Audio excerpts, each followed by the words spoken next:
नमस्कार दोस्तों, आज हम फिर उपस्थित हैं हिंदी गद्य साहित्य के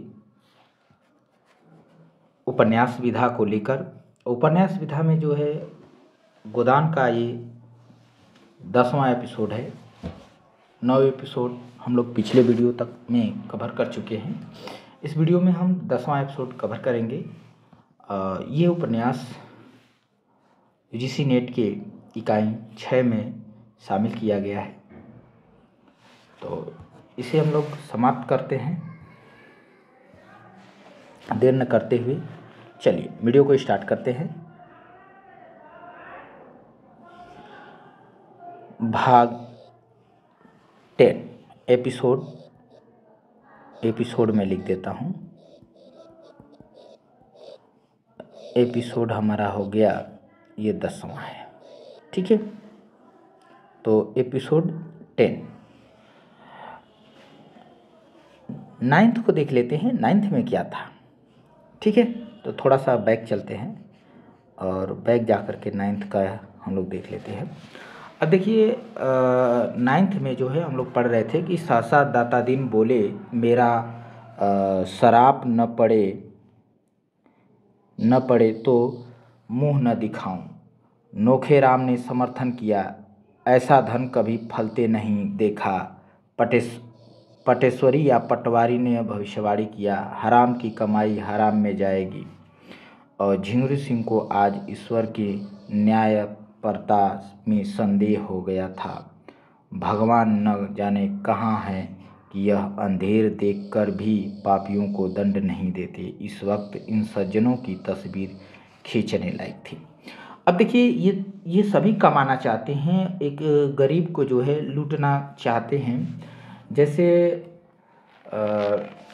होरी की पत्नी जो है बगावत कर देती है। बगावत में ये करती है कि होरी का जो भाई है, मझला भाई है हीरा, तो होरी जो है होरी की गाय को वो जहर खिला देता है हीरा। तो ये बात जो है होरी जानता था, देख लिया था, तो अपनी पत्नी को जो है बता देता है और कहता है कि तुम किसी से कहना मत, शोर मत करना। लेकिन वो नहीं मानती है और शोर शराबा करने लगती है, गाली गलौज जा कर के सुबह हीरा के घर देने लगती है। पुलिस को कॉल करती है कि हम पुलिस में रपट लिखाएंगे। तो होरी मना करता है कि रहने दो, जो हुआ अपना भाई ही है, ऐसा नहीं करते, घर की इज्जत जाएगी। कभी हम लोग जो है पुलिस थाना का चक्कर नहीं काटे और तुम जो है हम लोगों को पुलिस थाना कराओगी, जैसा भी है अब मेरा भाई ही है। तो इस प्रकार से होरी अपने भाई के ऊपर जो है स्नेह बरसाता है। लेकिन उसकी पत्नी जो है वो नहीं मानती है और अंत में जो है गांव के ही कुछ लोग जो है पुलिस को खबर कर देते हैं और पुलिस जो है आ जाती है। थानेदार आता है यानी दरोगा। तो दरोगा जो है कहता है कि हम तलाशी लेंगे, हीरा के घर तलाशी लेंगे। तो तलाशी लेने के लिए जो है कहता है, तो होरी सोचता है कि कैसे तलाशी लेगा, बदनामी होगी हमारे समाज में, जो है हम लोगों की बदनामी होगी कि होरी के भाई के घर पुलिस ने तलाशी ली है, चोर है, डाकू है, लुटेरा, तो तमाम तरह के लोग सोचेंगे। तो वो जो है इससे बचना चाहता है और इसके लिए जो है वो कुछ भी करने के लिए तैयार होता है। तो ये जो पटवारी हैं, दाता दिन हैं, ये जो है उसको कहते हैं कि कुछ घूस वूस दे करके जो है मामला को रफा दफा कर लो।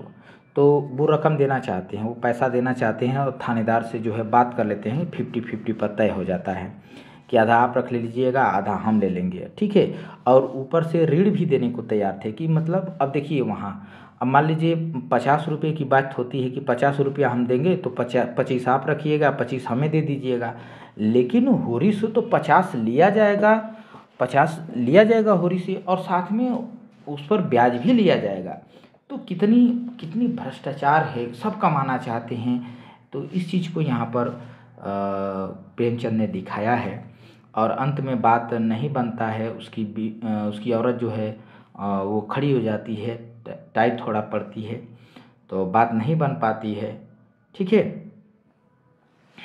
तो बात नहीं बन पाती है, लेकिन जो गांव के जो ये सब बड़े बड़े लोग हैं, पटवारी हैं और दातादीन हैं और झिंगुरी सिंह हैं, ये सब कहते हैं चलिए चलिए हो गया, यानी कि हो गया, चलिए हम लोग दे देंगे, आप ले लेंगे, होरी से हम लोग फैसला अपना हिसाब किताब बाद में करेंगे, पहले यहाँ से चलिए, क्योंकि उसकी बीवी जो है बिल्कुल जो है अब विरोध में खड़ी हो जा रही है। ठीक है, तो अब पुलिस जो है चल देता है। उसके आगे का स्टोरी अब हम अगले वीडियो में कवर करते हैं। तो चलिए देर न करते हुए हम लोग वीडियो को आगे बढ़ाते हैं। अब देखिए 10वें भाग की स्टोरी जो है यहाँ से शुरू होती है कि हीरा का कहीं पता न चला। अब हीरा जो है वो भाग गया है, जिसके घर तलाशी होने वाली है, थानेदार कहता है कि हम तलाशी लेंगे, उसका उस दिन भी पता नहीं चला, उसके बाद भी कहीं पता नहीं चला। और पूरा दिन गुजरते जाते थे। होरी से जहाँ तक दौड़ धूप हो सकी, अब होरी जो है दौड़ धूप कर उसको खोज रहा है, दौड़ धूप हो सकी कि फिर हार कर बैठ रहा। अब हार कर बैठ गया, कहीं नहीं मिला, तो खेती बाड़ी को भी फिक्र करनी थी, तो अब वो हार कर बैठ गया, क्योंकि खेती बाड़ी भी तो देखना है। अब कितना खोजे, अकेला आदमी क्या क्या करता, अकेला आदमी है क्या क्या करता। और अब अपनी खेती से ज़्यादा फिक्र थी पुनिया की खेती की। अब पुनिया जो है हीरा की पत्नी थी, तो होरी को जो है अपने खेती से ज़्यादा फिक्र जो है अपने भाई की खेती की होती थी, यानी पुनिया की खेती की थी। पुनिया अब अकेली होकर और भी प्रचंड हो गई थी, अब अकेली हो गई थी। उसका पति पता ना कहाँ भाग गया था डर के वजह से कि गाय को जो है जहर खिला दिया हूँ, पकड़ लेंगे सब, थाना में जेल में बंद होना पड़े, इस डर से वो भाग चुका है। तो पुनिया अब अकेली हो गई है और भी प्रचंड है। ठीक है, आगे देखते हैं। आगे होरी को अब उसकी खुशामद करते बीतती थी। अब होरी जो है उसको हमेशा उसको प्रसन्न रखता था, खुशामद करता, तारीफ करता रहता था। ठीक है, हीरा था तो वह पुनिया को दबाए रहता था। अब जब हीरा था तो हमेशा पुनिया को दबाए रहता था, उसे कभी खुशामद उसकी नहीं करता था। उसके चले जाने से अब पुनिया पर कोई अंकुश न रह गया था। अब वो चला गया, हीरा उसका पति चला गया था, तो पुनिया पर कोई अंकुश नहीं था, दबाव नहीं था।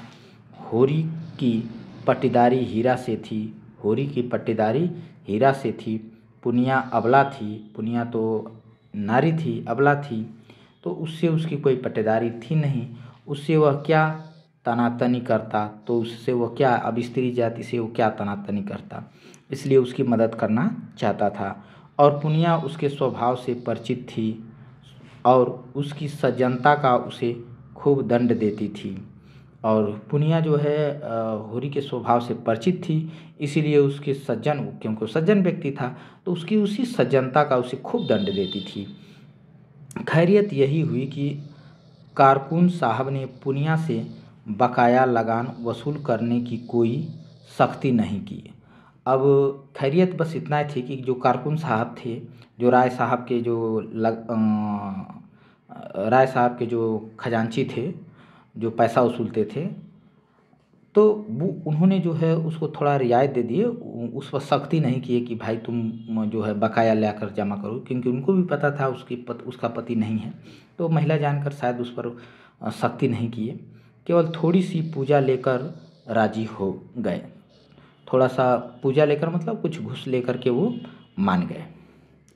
नहीं, होरी अपने बकाया के साथ उसकी बकाया चुकाने के लिए भी कर्ज लेने को तैयार था।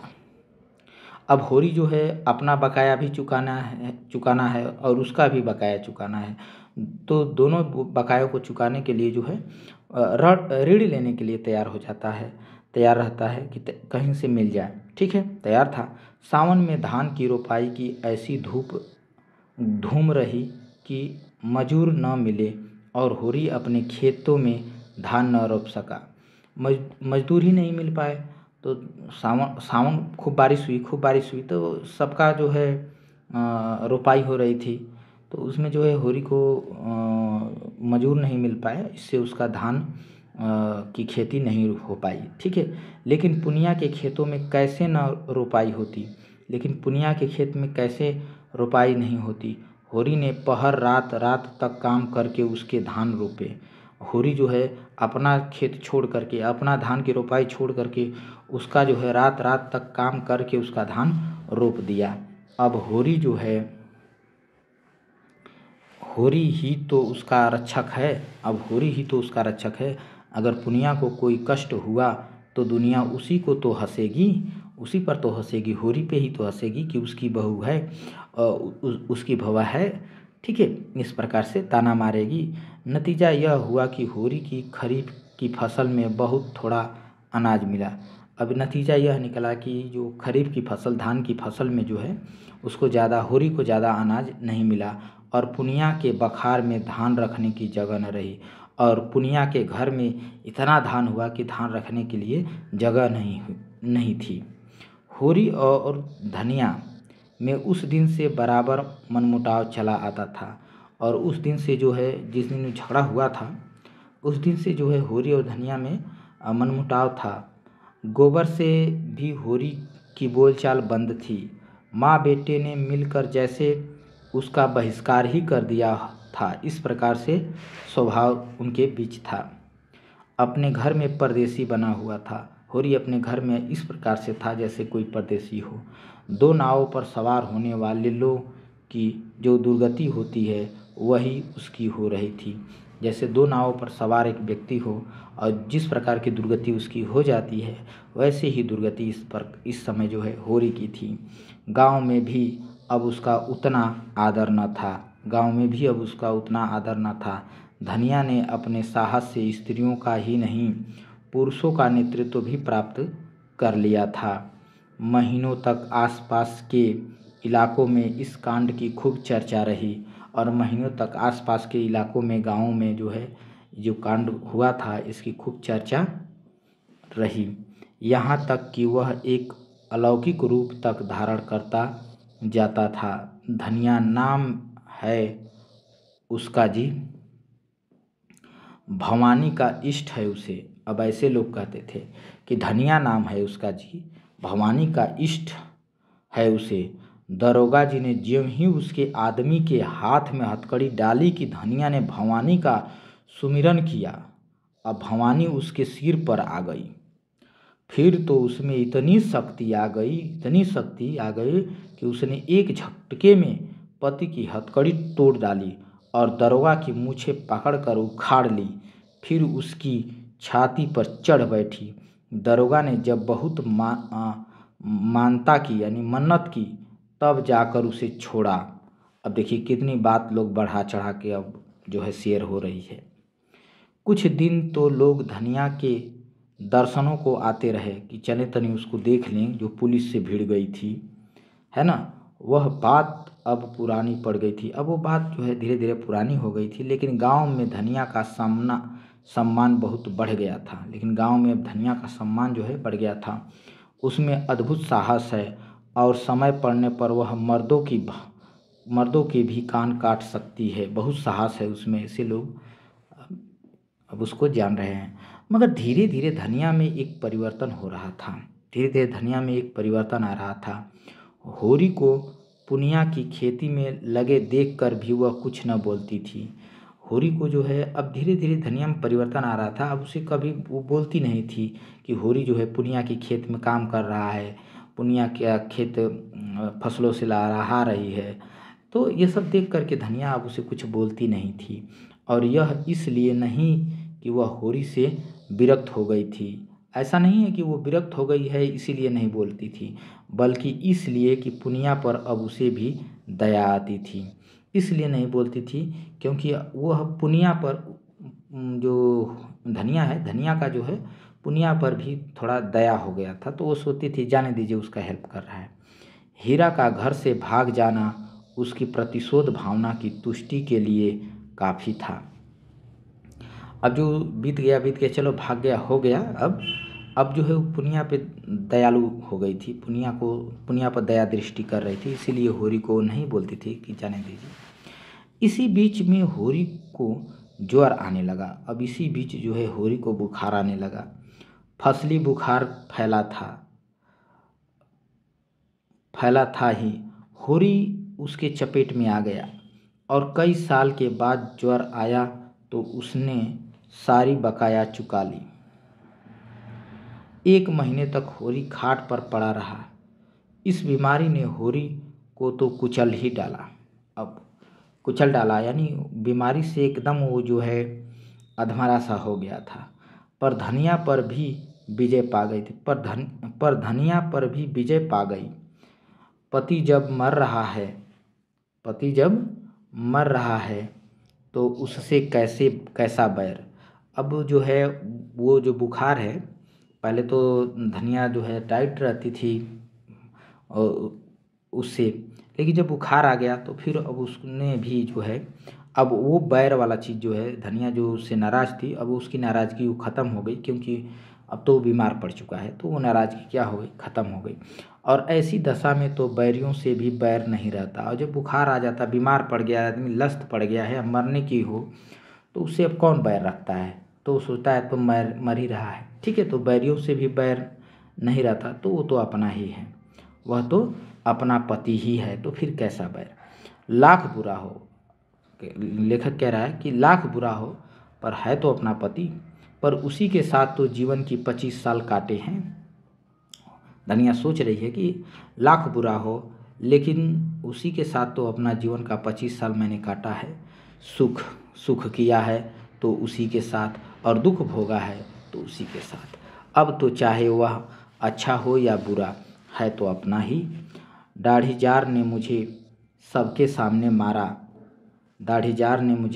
सामने मारा, सारे गांव के सामने मेरा पानी उतार लिया, लेकिन तब से कितना लज्जित है कि सीधे ताकता नहीं। और धनिया ये चीज़ सोच रही है कि भले मुझे मारा, गांव के सामने मारा, मेरा जो है बेइज्जत किया मुझे, लेकिन तब से कितना वो लज्जित है, वो करके भी कितना वो मुझसे लज्जित है कि सीधे मुझे मेरी ओर ताकता भी नहीं है। खाने आता है तो सिर झुकाए खाकर उठ जाता है, डरता रहता है कि मैं कुछ कह न बैठूं। होरी जब अच्छा हुआ तो पति पत्नी में मेल हो गया था। और धीरे धीरे होरी जब अच्छा हुआ, ठीक हो गया, तो तब तक जो है पति पत्नी में मेल हो चुका था। एक दिन धनिया ने कहा, तो एक दिन धनिया उससे कहती है, तुम्हें इतना गुस्सा कैसे आ गया। उस दिन तुम्हें इतना गुस्सा कैसे आ गया। मुझे तो तुम्हारे ऊपर कितना ही गुस्सा आए मगर हाथ नहीं उठाऊंगी, और तुमने मेरे ऊपर कैसे हाथ उठा दिया, इतना कैसे गुस्सा आ गया। होरी लजाता हुआ बोला, अब उसकी चर्चा ना कर धनिया, मेरे ऊपर कोई भूत सवार था उस दिन। इसका मुझे कितना दुख हुआ तू नहीं जानती, वह मैं ही जानता हूँ। और जो मैं भी क्रोध में डूब मरी होती, और धनिया कह रही कि अगर मैं भी उतनी ही क्रोध में अगर डूब मरी होती तो क्या मैं रोने के लिए बैठा रहता। तो होरी बोलता है कि जब तू मर गई होती तो क्या मैं रोने के लिए बैठा रहता। मेरी लाशा भी तेरे साथ चिता पर जाती, मेरी लाश भी तेरे साथ चिता पर जाती। धनिया बोलती, अच्छा चुप रहो, बेबात की बात मत करो।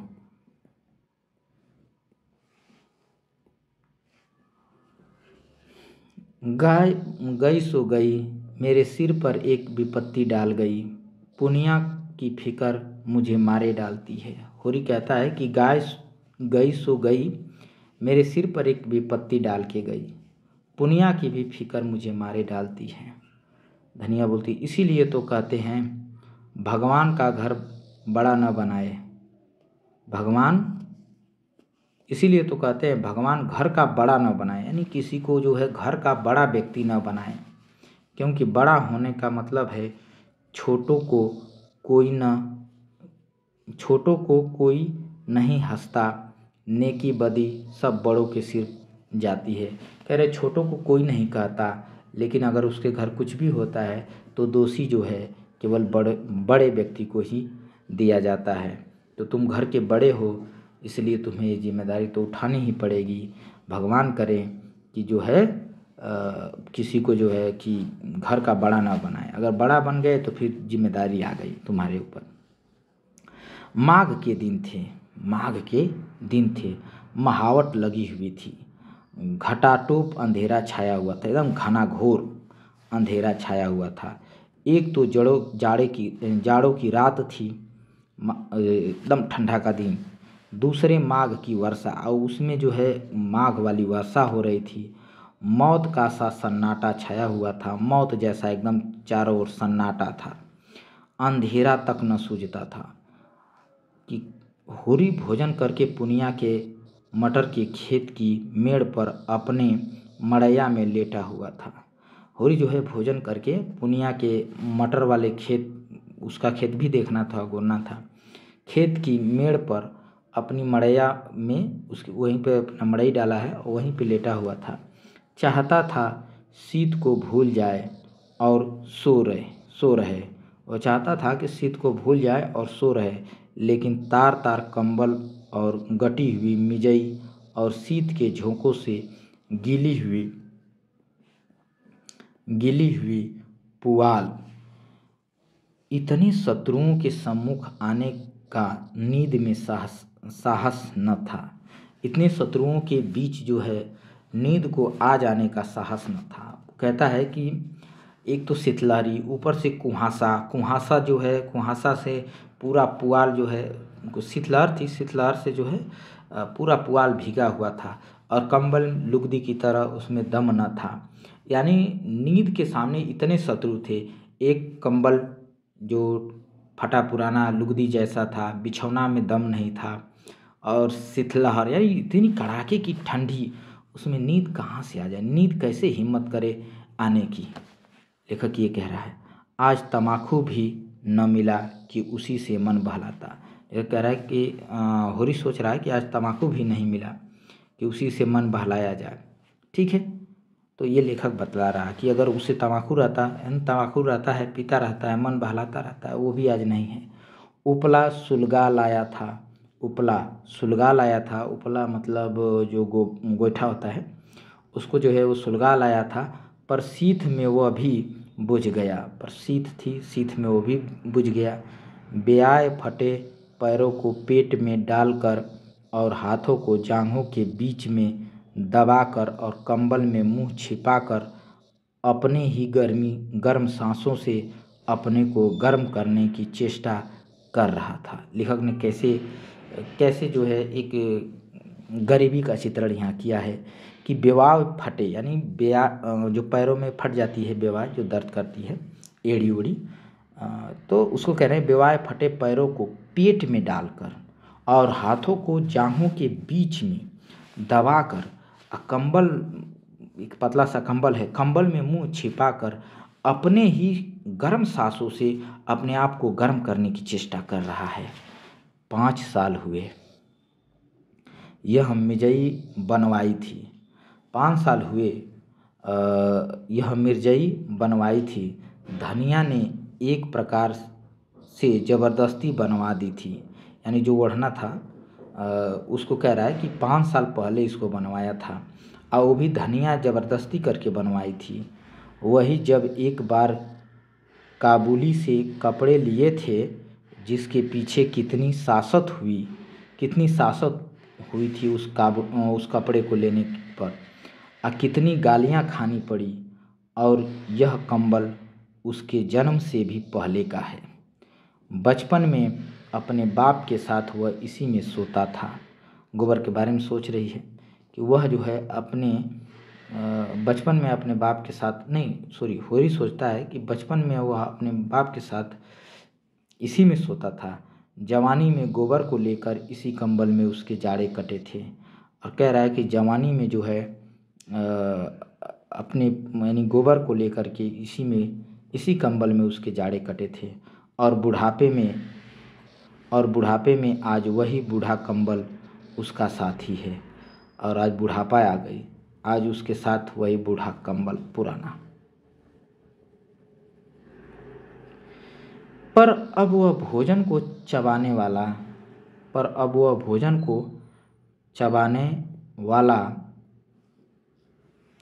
दांत नहीं, दुखने वाला दांत है। कह रहा है कि पर अब जो पहले भोजन को ऐसे चबा जाता था दांत, वो अब दांत नहीं है, अब दांत जो है दुखने वाला है। अर्थात तो पहले जो ठंडी को हम काट लिया करते थे, अब वो ठंडी को काटने वाला मेरा शरीर नहीं रहा। जीवन में ऐसा तो कोई दिन ही नहीं आया कि लगान और महाजन को देकर कभी कुछ बचा हो। कह रहा है जीवन में तो ऐसा कभी कोई दिन ही नहीं आया कि अपना कर्ज, लगान और महाजन का कर्ज दे करके कुछ मुझे बच जाए, कभी नहीं बचा। और बैठे बैठाए यह एक नया जंजाल पड़ गया, और बैठे बैठाए एक यह नया जंजाल पड़ गया, हीरा भाग गया। अब न करो तो दुनिया हंसे, अब इसकी अगर मैं कुछ न करूं, मदद न करूं तो दुनिया हंसेगी। करो तो यह संशय बना रहे, अगर इसकी मदद करूं तो एक संशय भी बना रहेगा कि लोग क्या कहते हैं। करो तो हंसे, करो तो कह रहा है कि न करो तो दुनिया हंसेगी, करो तो यह संशय बना रहेगा, लोग क्या कहते हैं। सब यह समझते हैं कि वह पुनिया को लूट लेता है। अब सब तो यही समझते हैं कि वह पुनिया को लूट लेता है, उसकी सारी उपज घर में भर लेता है। एहसान तो क्या होगा, एहसान क्या होगा, उल्टा कलंक लग रहा है। कह रहा है कि अब इसका मदद कर रहा हूँ, लेकिन संशय, लोगों को संशय बना रहता है। लोग कहते हैं कि जो है उसका खेती करता है, अब उसका जो है पति चला गया है तो सारा धन जो है यह लूट लेता है, रख लेता है अपने पास, सारी उपज अपने घर भर लेता है। एहसान तो क्या होगा, अब लोग ये क्या समझेंगे, उसके ऊपर मैं एहसान कर रहा हूँ, लोग तो उल्टे यही समझेंगे, समझ रहे हैं कि मैं लूट रहा हूँ। उल्टे यानी कि एहसान नहीं बल्कि कलंके लग रहा है मेरे ऊपर। और उधर भोला कई बेर याद दिला चुका है, और उधर भोला जो है कई बार मुझे याद दिला चुका है कि गाय का पैसा, ठीक है, याद दिला चुके हैं कि कहीं कोई सगाई का डौल कर, अच्छा वो याद दिला रहा है कि कहीं कोई सगाई का डौल करो, यानी सगाई मेरी करा दो, अब काम नहीं चलता, अब मेरा काम नहीं चलता, यानी उससे गाय लाया था, उसका सगाई का वादा किया था। शोभा उससे कई बार कह चुका है, शोभा उससे कई बार कह चुका है कि पुनिया के विचार उसकी ओर से अच्छे नहीं हैं। शोभा उससे कई बार कह चुका है कि पुनिया के विचार उसकी ओर से अच्छा नहीं है। न हो पुनिया की गृहस्थी तो उसे संभालनी ही पड़ेगी, चाहे हंस कर संभाले या रोकर संभाले। शोभा कहता था कि हे होरी भैया, जो पुनिया है वो आपके प्रति विचार अच्छा नहीं रखती है, ठीक है। तो होरी ये मन में सोच रहा है कि शोभा कई बार कहा, ये बात बता भी चुका है, लेकिन कुछ भी हो, चाहे उसका विचार अच्छा हो या ना हो, पुनिया की जो गृहस्थी है अब तो उसे संभालनी ही पड़ेगी। होरी सोच रहा है, चाहे हंस कर संभालूं या चाहे रो कर संभालूं, संभालना ही होगा। धनिया का दिल भी अभी तक साफ नहीं हुआ, अभी तक उसके मन में मलाल बना हुआ है। मुझे सब आदमियों के सामने उसको मारना न चाहिए था। होरी सोच रहा है उसी ठंडे में लेट करके कि मुझे सब आदमियों के सामने उसे मारना न चाहिए था। अब अभी भी उसके दिल में मेरे लिए मलाल बना हुआ है। जिसके साथ मैंने 25 साल गुजर गए मेरे, उसे मारना और सारे गांव के सामने मारना मेरी नीचता थी। लेकिन धनिया ने भी तो मेरी आबरू उतारने में कोई कसर न छोड़ी। लेकिन क्या करूं, धनिया ने भी मेरी आबरू उतारने में कोई कसर न करी। जब उसे मना किया कि मत जाओ पुलिस के, इस बात को अपने अंदर समेट लो, मत उजागर करो, लेकिन काहे लिए माने। मेरे सामने से कैसा कतरा कर निकल जाती है, जैसे कभी की जान पहचान ही नहीं है। अब तो वो मेरे सामने से ऐसे निकल जाती है जैसे वो मुझे जानती ही नहीं, कभी की मुझसे उसकी जान पहचान ही नहीं है, ऐसे वो मेरे सामने से निकल जाती है। कोई बात कहनी होती है तो सोना या रूपा से कहलाती है, अगर मुझसे कोई बात भी कहनी होती है तो सोना से या रूपा से कहलवाती है, खुद नहीं कहती। देखता हूँ उसकी साड़ी फट गई है, मैं देख रहा हूँ कि उसकी साड़ी जो है फट गई है, मगर कल मुझसे कहा भी तो सोना की साड़ी के लिए, और कल मुझसे साड़ी के लिए कही, लेकिन अपनी साड़ी के लिए नहीं, सोना की साड़ी के लिए कही। अपनी साड़ी का नाम तक नहीं लिया। सोना की साड़ी अभी 2-1 महीने महीने ही लिया गया महीने लिया गया सॉरी अभी कह रहा है कि 2-1 महीने जो है उसमें सी ऊ करके मैंने अभी जो है 1 आध महीने चल सकती है। ठीक है, अभी फटा है तो उसको जो है थेघलिया लगाकर, थेघलिया का मतलब होता है सी पूर करके, थोड़ा उसको सपोर्ट दे करके 1-2 महीने अभी चल सकती है। लेकिन जो धनिया का साड़ी है वो जो है बिल्कुल नहीं चल सकती। उसकी साड़ी तो हमारे पैबंदों के बिल्कुल कथरी हो गई है। अब कह रहे कि उसके में तो पैबंद भी नहीं लगाया जैसे, अब इतने पैबंद इतनी उस सी पूर दी है कि अब उसको सी पूरने की ज़रूरत ही नहीं है, एकदम पूरी तरीके से वो फट चुकी है। लेकिन अभी सोना की जो साड़ी है वो अभी ठीक है, अभी सी पूर के चल सकती है, ऐसा होरी सोच रहा है। तो कहने का मतलब ये है कि अभी धनिया को जो है अपने साड़ी के लिए कहना चाहिए, लेकिन सोना की साड़ी की बात की है। और फिर मैं ही कौन उसका मनुहार कर रहा हूँ, अगर मैं ही उसके मन की 2-4 बातें करता रहता तो कौन छोटा हो जाता। लेकिन कह रहा है कि अगर मैं ही उससे 2-4 बातें करता तो कौन सा छोटा हो जाता, यही तो होता। वह थोड़ा सा अदरावन करती, बहुत होता तो थोड़ा सा अदरावन करती, 2-4 लगने वाली बातें कह देती और 2-4 ऐसी बातें बोलती जो लगता, और क्या, इससे ज़्यादा तो कुछ नहीं होता।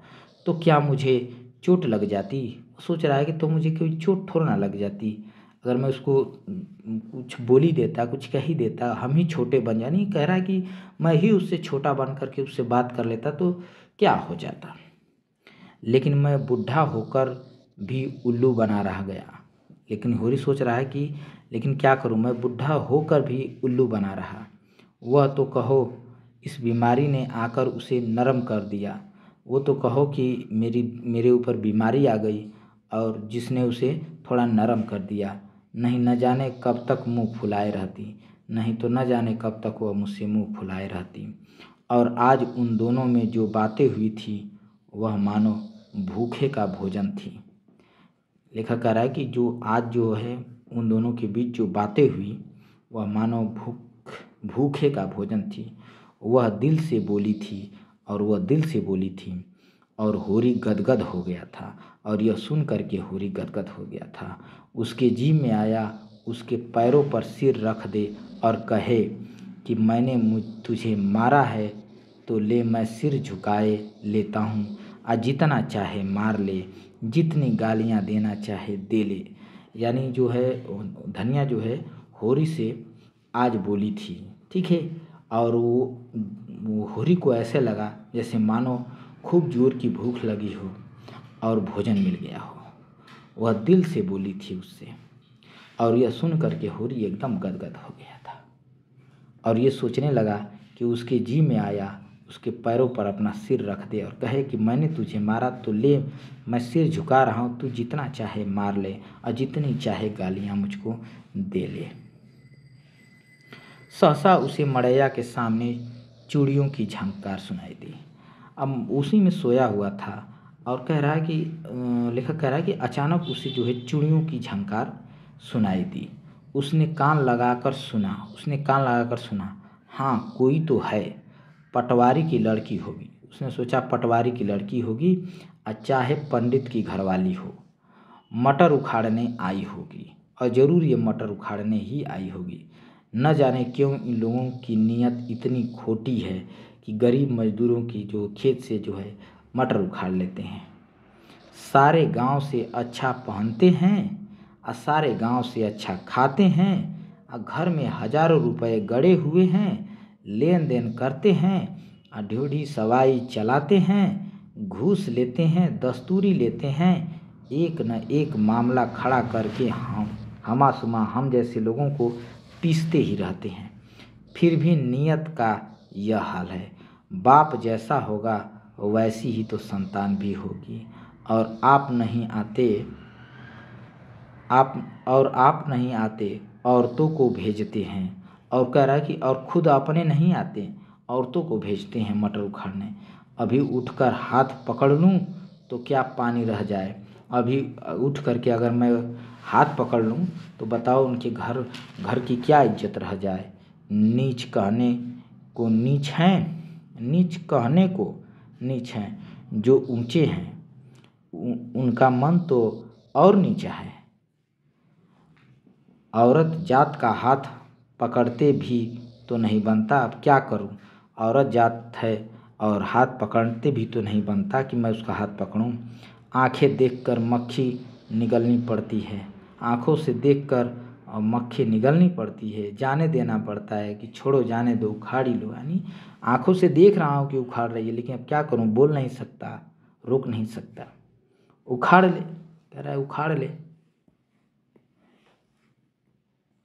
उखाड़ ले भाई, जितना तेरा जी चाहे उखाड़ ले। समझ ले मैं नहीं हूँ और समझ ले कि मैं यहाँ हूँ ही नहीं।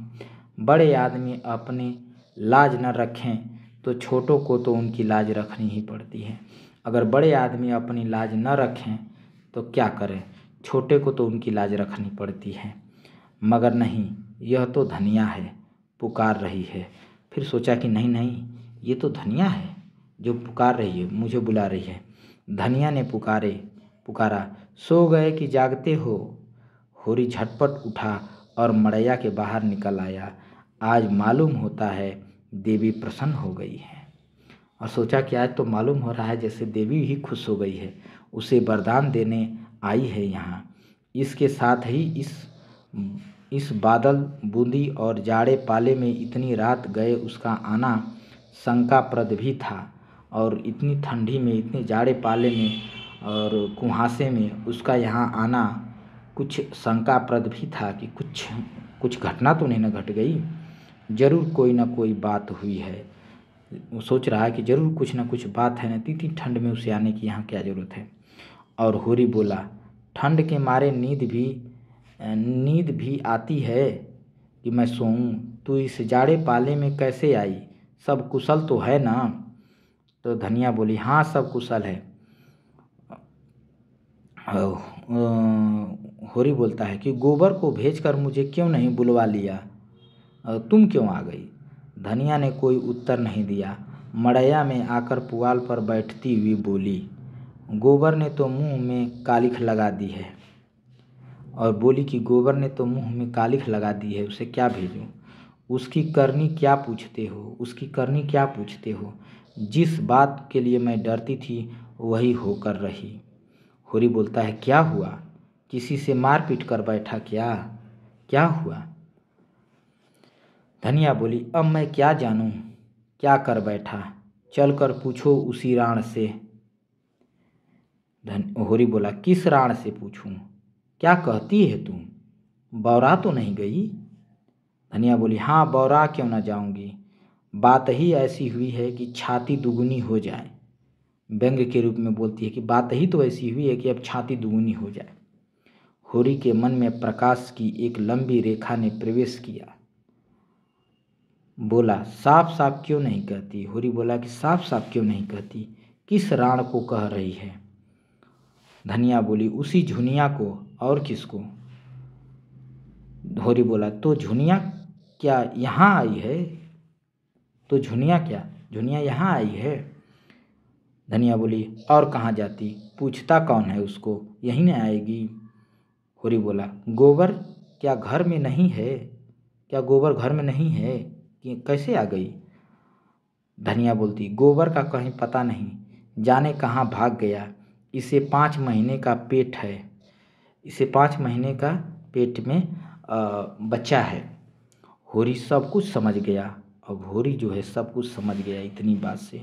गोबर को बार बार अहिराने जाते देखकर वह खटका था जरूर, मगर उसे ऐसा खिलाड़ी न समझता था, मगर उसे ऐसा खिलाड़ी नहीं समझता था। वो सोचा छोटा बच्चा है, जा रहा है। युवकों में कुछ रसिकता होती है, युवकों में कुछ रसिकता होती है, इसमें कोई नई बात नहीं है, यही सोचकर उसे छोड़ दिया। मगर जिस रुई के गोले को उसने नीले आकाश में हवा के झोंकों से उड़ते देखकर केवल मुस्कुरा दिया था, वह सारे आकाश में छाकर उसके मार्ग को इतना अंधकारमय बना देगा, यह तो कोई देवता भी न जान सकता था। गोबर ऐसा लंपट, वह सरल गंवार जिसे वह अभी बच्चा समझता था, लेकिन उसे भोज की चिंता न थी, पंचायत का भय न था, झुनिया घर में कैसे रहेगी इसकी चिंता भी उसने न थी। उसे चिंता थी गोबर की।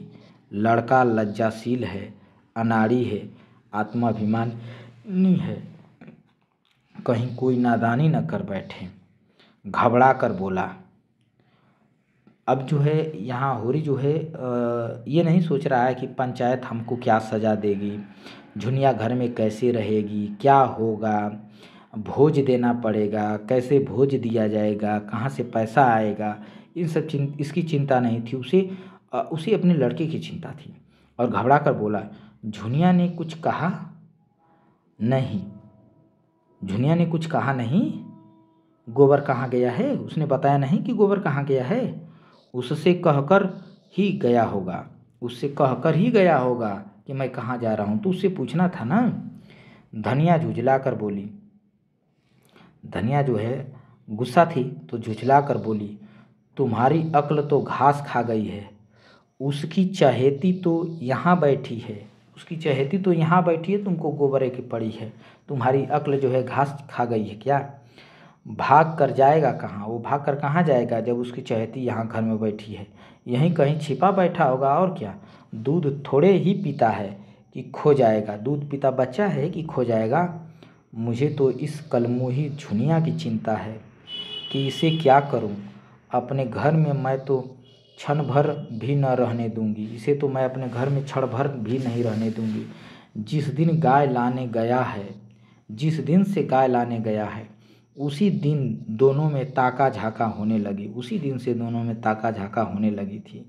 पेट न रहता तो अभी बात न खुलती, अगर पेट न रहता तो अभी बात न खुलती, मगर जब पेट रह गया तो झुनिया लगी घबराने, कहने लगी, कहीं भाग चलो, कहीं भाग चलो। गोबर टालता रहा, एक औरत को साथ लेके कहाँ जाए।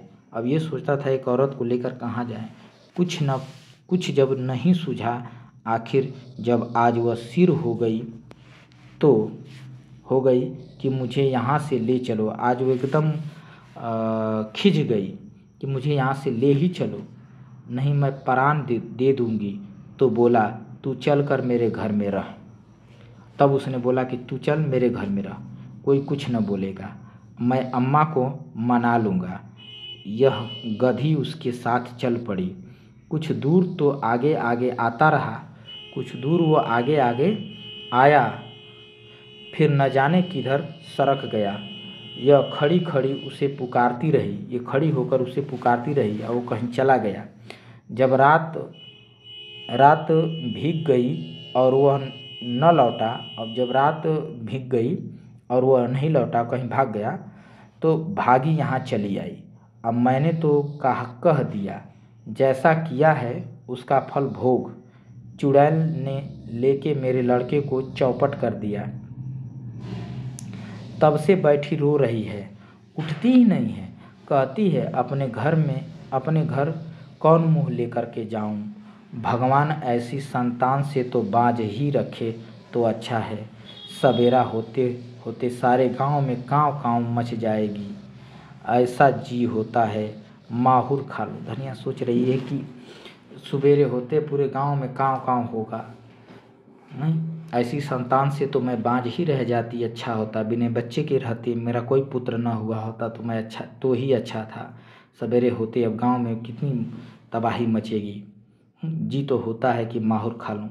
मैं तुमसे कह देती हूँ, और धनिया बोलती है कि मैं तुमसे कह देती हूँ होरी से, मैं अपने घर में न रखूँगी उसको। गोबर को रखना हो अपने सिर पर रखे, अगर गोबर को उसे रखना है तो अपने सिर पर रखे, मेरे घर में नहीं। मेरे घर में ऐसी छत्तीसियों के लिए जगह नहीं है। और अगर तुम बीच में बोले, धनिया बोलती है कि और अगर तुम बीच में बोले तो फिर या तो तुम ही रहोगे या तो मैं रहूँगी, याद समझ लो। धनिया बोल रही है। होरी बोला, तुझसे बना नहीं उससे घर में आने ही न देना चाहिए था। बोला कि तुझसे बना ही नहीं, तुमसे हो ही नहीं पाया, अरे उसे घर में आने ही नहीं देना चाहिए था। धनिया बोली, सब कुछ कह के हार गई, टलती ही नहीं, धरना दिए बैठी है। सब कुछ कह के धनिया बोल रही है कि क्या करूं, उसको मैं तो घर में आने ही नहीं दे रही हूँ, सब कुछ कह के हार गई हूँ, पर वो हिल ही नहीं रही है, धरना दिए बैठी है।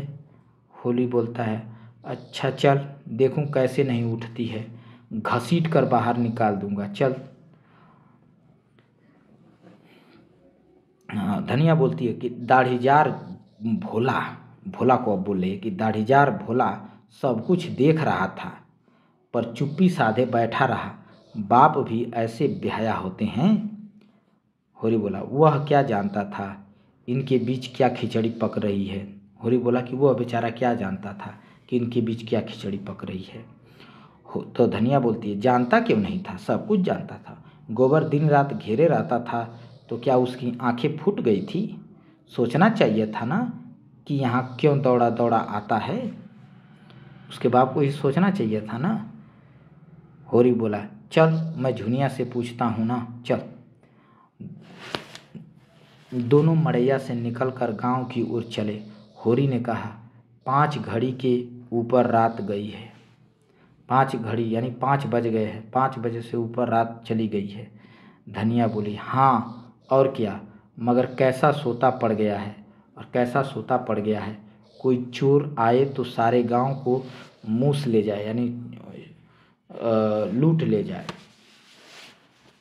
होरी बोलता, चोर ऐसे गांव में नहीं आते धनिया, धनियों के घर जाते हैं। तो होरी बोला कि चोर ऐसे गांव में नहीं आते, गरीबों के गांव में नहीं आते जहाँ कुछ आके क्या करेगा, कुछ मिलेगा। अरे चोर ऐसे गांव में नहीं आते, वो तो अमीरों के गांव में जाते हैं, अमीरों के घर जाते हैं। धनिया ने ठिठक कर होरी का हाथ पकड़ लिया और बोली। धनिया ठिठक गई, रुक गई और होरी का हाथ पकड़ ली और बोली, देखो हल्ला न मचाना, देखो मैं कह देती हूँ, हल्ला न मचाना, नहीं सारा गांव जाग उठेगा और बात फैल जाएगी, और बात चारों ओर फैल जाएगी। होरी ने कठोर स्वर में कहा, मैं यह कुछ नहीं जानता, हाथ पकड़कर घसीट लाऊंगा और गांव के बाहर कर दूंगा। बात तो एक न एक दिन तो खुलनी ही है, फिर आज ही क्यों न खुल जाए।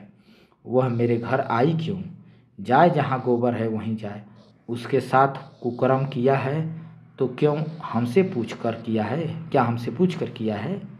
धनिया ने फिर उसका हाथ पकड़ा और धीरे से बोली। धनिया फिर उसका हाथ पकड़ती है और धीरे से बोली, तुम उसका हाथ पकड़ोगे तो वह चिल्लाएगी। होरी बोला, तो चिल्लाया करे। धनिया बोली, मुदा इतनी रात गए, अंधेरे सन्नाटे रात में जाएगी कहाँ। तब धनिया बोलती है कि अगर घसीट कर बाहर निकालोगे तो इतनी मुर्दा वाली रात है, इतनी काली रात है, ठंडी रात है, इसमें अंधेरे सन्नाटे में वो कहाँ जाएगी। यह तो थोड़ा सोचो, सोचो बेचारी कहाँ जाएगी। अब धनिया को थोड़ा थोड़ा दया आ रहा है उस पर। होरी बोला, जाए जहाँ उसके सगे हों वहीं जाए, हमारे घर में उसका क्या रखा है। धनिया बोली, हाँ लेकिन इतनी रात गए, घर से निकालना उचित नहीं है, पाँव उसका भारी है, कहीं डर डरा जाए तो और आगत हो। ऐसी दशा में कुछ करते धरते भी तो नहीं बनता, क्या करें। होरी बोला, हमें क्या करना है, मरे या जिए जहाँ चाहे जाए, क्यों अपने मुंह में कालिख लगाऊं। मैं तो गोबर को भी निकाल बाहर करूँगा, मैं तो गोबर को भी घर से निकाल कर बाहर कर दूँगा। धनिया ने गंभीर चिंता से कहा, कालिख जो लगनी थी वो तो लग गई, वह तो अब लग चुकी है, वह अब जीते जी नहीं छूट सकती। गोबर ने नौका डुबा दिया है, गोबर ने ये इस नैया को डुबा दिया है। गोबर ने नहीं, होरी बोला कि गोबर ने नहीं डुबाया है, डुबाई इसी ने है। वह तो बच्चा था, इसके इसके पंजे में आ गया। गोबर तो अभी बच्चा था, इसी ने डुबाई है, इसी के पंजे में वो आ गया। धनिया बोली, किसी ने डुबाई है, अब तो डूब गई ना। दोनों द्वार के सामने पहुंच गए और धीरे धीरे ऐसी ही बातें करते दोनों द्वार पर पहुंच गए। सहसा धनिया ने होरी के गले में हाथ डालकर कहा, और सहसा अचानक धनिया ने जो है होरी के गले में हाथ डालकर कहा, देखो तुम्हें मेरी सौंह, तुम्हें मेरी कसम, उस पर हाथ न उठाना। वह तो आप ही रो रही, वो तो खुद ही रो रही है। भाग की खोटी न होती तो यह दिन ही क्यों आता। अगर वो भाग की खोटी न होती तो यह उसके ऊपर यह दिन ही क्यों आता। होरी की आंखें आर्द्र हो गई और यह बात सुन करके होरी की आंखें जो है गीली हो गई। धनिया का यह मातृ स्नेह उसे अंधेरे में भी जैसे दीपक के समान उसकी चिंता जर्जर आकृति को शोभा प्रदान करने लगा। दोनों ही के हृदय में जैसे अतीत यौवन सचेत हो उठा। होरी को इस बीता यौवन में भी वही कोमल हृदय बालिका नजर आई जिसने 25 साल पहले उसके जीवन में प्रवेश किया था। उस आलिंगन में कितना अथाह वात्सल्य था जो सारे कलंक, सारी बाधाओं और सारी मूलबद्ध परंपराओं को अपने अंदर समेट लेता था। दोनों ने द्वार पर आकर किवाड़ के दरवाजे से अंदर झांका तो देखा दीवट पर तेल की कुप्पी जल रही थी और उसके मध्यम प्रकाश में झुनिया घुटने पर सिर रखे द्वार की ओर मुंह किए अंधकार में उस आनंद को खोज रही थी जो एक क्षण पहले अपने मोहिनी छवि दिखाकर विलीन हो गया था। वह आगत की मारी व्यंग बाड़ों से आहत और जीवन के आघातों से व्यथित किसी वृक्ष की छाह खोजती फिरती थी और उसे एक भवन मिल गया था जिसकी आश्रय में वह अपने को सुरक्षित और सुखी समझ रही थी। पर आज वह भवन अपना सारा सुख विलास लिए अलादीन के राजमहल की भांति गायब हो गया था और भविष्य एक विकराल दानव के समान उसे निगल जाने को खड़ा था। एकाएक द्वार खुलते और होरी को आते देखकर वह भय से कांपती हुई उठी और होरी के पैरों पर गिरकर रोती हुई बोली, दादा, अब तुम्हारे सिवा मुझे दूसरा ठौर नहीं है। चाहे मारो चाहे काटो, लेकिन अपने द्वार से दूर दुराओ मत, अपने द्वार से भगाओ मत। चाहे मार दो चाहे काट दो। होरी ने झुककर उसकी पीठ पर हाथ फेरते हुए प्यार भरे स्वर में कहा, डर मत बेटी, डर मत। तेरा घर है, तेरा द्वार है, तेरे हम हैं, आराम से रह। जैसी तू भोला की बेटी है वैसी ही मेरी बेटी है। जब तक हम जीते हैं किसी बात की चिंता मत कर। हमारे रहते कोई तुझे तिरछी आंखों से न देख सकेगा। भोज भात जो लगेगा वह हम सब दे लेंगे। तू खातिर जमा रख, तो आराम से रह। अब जो भोज भात देना है वो देंगे हम, यानी जो हमारे ऊपर दंड, भोज भात का मतलब कि पहले दंड लगता था तो कुछ आर्थिक धन देना पड़ता था पंचायत को, फिर पूरे गांव वालों को खिलाना पड़ता था। ठीक है, तो वही कह रहा है कि जो भोज भात देना हो लगेगा हम देंगे। झुनिया और उस गरीबी में भोज भात देना वही एक दंड माना जाता था, क्योंकि अपने को खाने को ठिकाना नहीं होती, पूरे गांव को खिलाना बड़ी बात थी। झुनिया सांत्वना पाकर और भी होरी के पैरों से चिमट गई और बोली, दादा, अब तुम ही मेरे बाप हो और अम्मा हो, तुम ही मेरी माँ हो। मैं अनाथ हूँ, मुझे शरण दो, नहीं मेरे काका और भाई मुझे कच्चा ही खा जाएंगे। धनिया अपने करुणा की आवेश को अब न रोक सकी और बोली, तू चल घर में बैठ, तू चल घर में बैठ, मैं देख लूँगी काका और भैया को। संसार में उन्हीं का राज नहीं है, बहुत करेंगे अपने गहने ले लेंगे, फेंक देना उतार कर, और क्या। अभी जरा देर पहले धनिया ने क्रोध के आवेश में झुनिया को कुल्टी, कलंकिनी, कलमुही, न जाने क्या क्या कह डाला था। झाड़ू मारकर घर से निकालने जा रही थी। अब जो झुनिया ने स्नेह, क्षमा और आश्वासन से भरे यह वाक्य सुने, अब जो झुनिया के जो ये स्नेह, क्षमा और आश्वासन के जो ये वाक्य सुने तो होरी के पांव छोड़कर धनिया के पांव से लिपट गई। तब झुनिया जो है होरी के पांव छोड़ करके धनिया के पांव से लिपट गई। और वही साध्वी जिसने होरी के सिवा किसी पुरुष को आंख भर कर देखा भी न था, इस पपिष्ठा को गले लगाए उसके आंसू पोंछ रही थी और उसके त्रस्त हृदय को कोमल शब्दों से शांत कर रही थी, जैसे कोई चिड़िया अपने बच्चों को परों में छिपाए बैठी हो।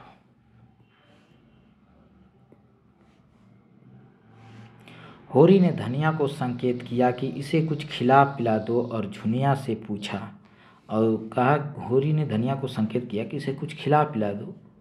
और उसके बाद जो है होरी झुनिया से पूछा, क्यों बेटी, तुझे कुछ मालूम है गोबर किधर गया?